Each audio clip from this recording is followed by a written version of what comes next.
La biodiversidad de México. La biodiversidad es la suma de las especies, su variabilidad genética y los ecosistemas donde habitan. Cerca del 70% de la biodiversidad del planeta se encuentra en 12 países, incluido México. A estos se les conoce como megadiversos. La biodiversidad mexicana se debe, entre otros factores, a su posición geográfica en la zona intertropical, la presencia de mares en ambos lados del territorio y a los ríos, lagos y montañas que dividen el territorio en diferentes regiones, con suelos, climas y a la cantidad y frecuencia de las lluvias. Estas características han permitido el desarrollo de una variedad de hábitats, que son los distintos espacios que reúnen las condiciones necesarias para que se desarrollen las especies.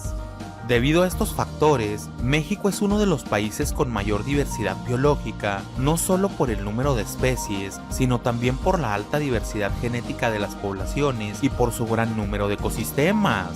Por ejemplo, los matorrales se caracterizan por tener vegetación de baja altura compuesta por arbustos, cactáceas y otras plantas de ambientes secos. En los bosques templados podemos encontrar principalmente pinos y encinos.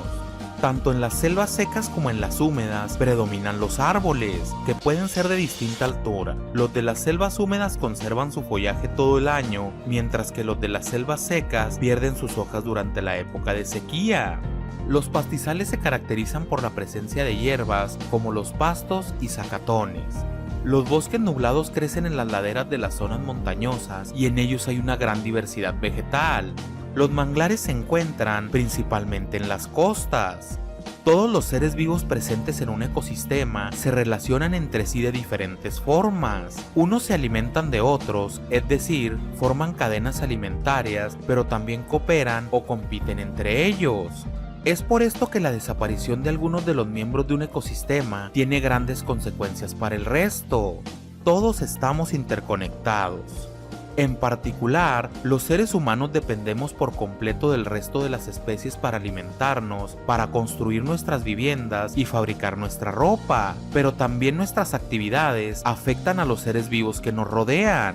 La biodiversidad es el patrimonio natural y cultural fundamental de los mexicanos. En ella se sustenta nuestra cultura, satisface nuestras necesidades de recursos naturales y nos proporciona paisajes maravillosos. Valorarla y conservarla es una responsabilidad ética que debemos asumir. Especies endémicas de México.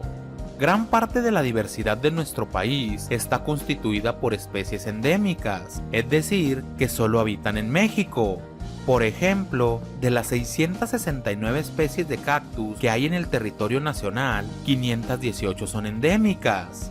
Respecto a los animales que hay en México, son endémicos alrededor del 50% de los anfibios y reptiles, 30% de los mamíferos y el 10% de las aves.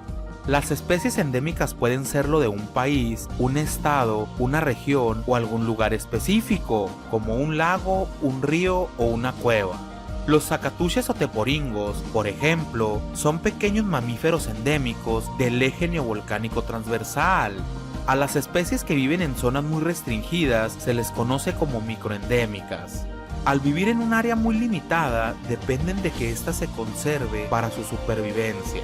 Un ejemplo de estas especies son las luciérnagas del municipio de Nanacamilpa, en Tlaxcala, o la tarántula de rodillas rojas que solo se encuentra en el estado de Guerrero.